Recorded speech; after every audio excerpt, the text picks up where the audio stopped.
Greetings, YouTube. Recently, there has been a movement, mostly among males, aimed at males, to teach them not to rape.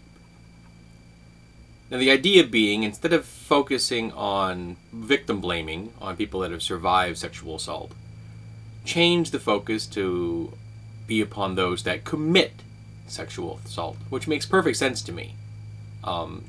Well, you can help people that have survived sexual assault, and you can teach everyone to have a certain level of risk assessment, which is why I recommend the book The Gift of Fear.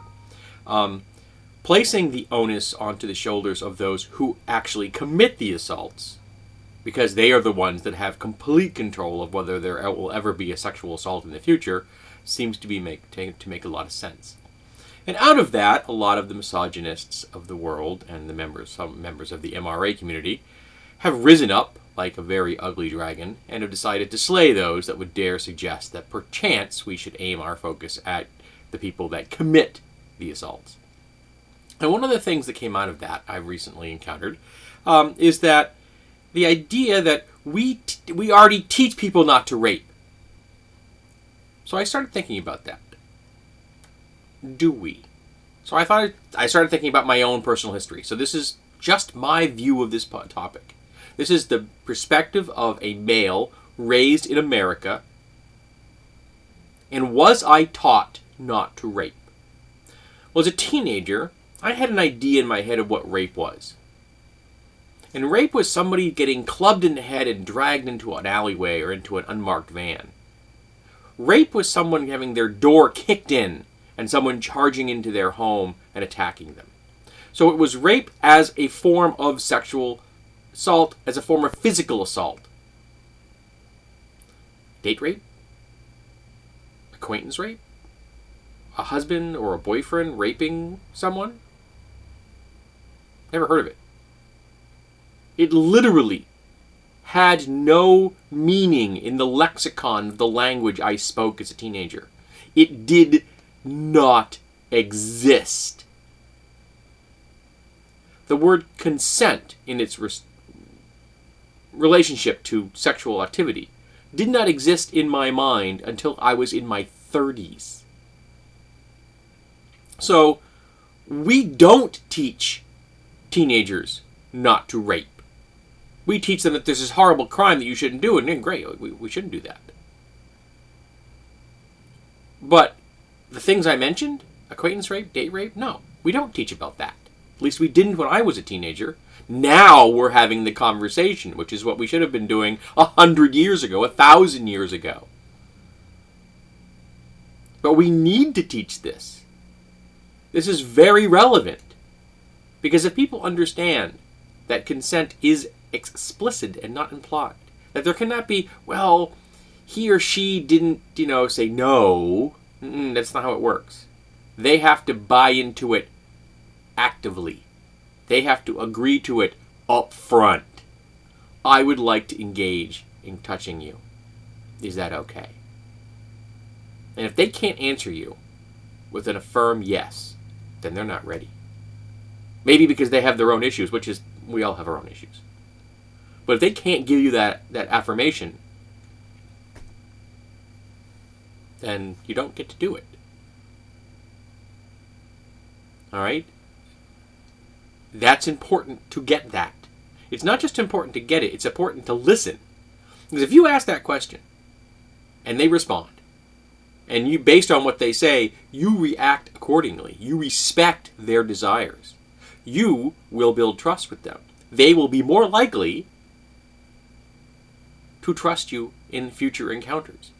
And that is the foundation for a healthy relationship. Trust.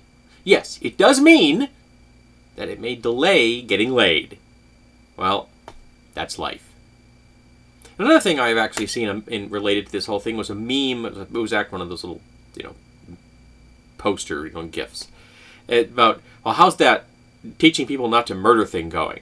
The basic idea being that you can't teach this to people because we try to teach people not to murder, so obviously if you can't teach that, you can't teach them not to rape.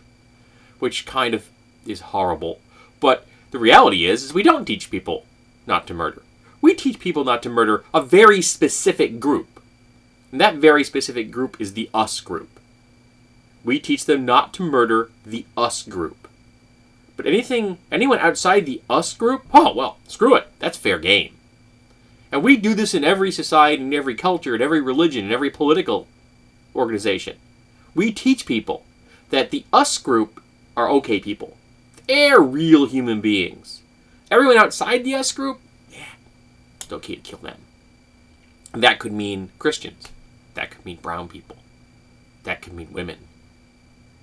That could mean plaid people. It could mean any number of things. That we don't teach people not to murder. Maybe if we taught people not to murder everyone, things would be better.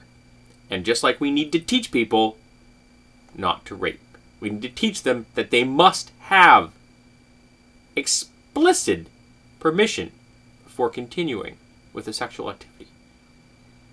And guess what, folks? If somebody actually gives you that answer, it's really pleasant.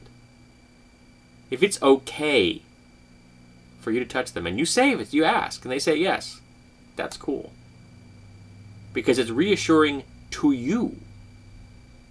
It gives you confidence that it's all right to move forward. Because you're not going to may not believe this, but not everything is something out of a penthouse letter. That the person initiating a sexual activity could very well be as nervous as the person who is potentially the recipient of that sexual activity. And another shocking idea, that this could be equal. That there will be times when one person instigates something, and times when the other person instigates something, and time when there may be more than two people involved. It's a complex issue. So everyone has to give that consent. And it's okay. There's nothing wrong with it. So, I say bull on the whole concept that we teach people not to rape in Western society. We need to. We should be doing it now, and I'm glad that we're having this conversation. But we weren't having it when I was a teenager, folks. I'm telling you that right now. The idea was that the males instigated sex, and women just didn't say no. And that right there is farkin' twisted.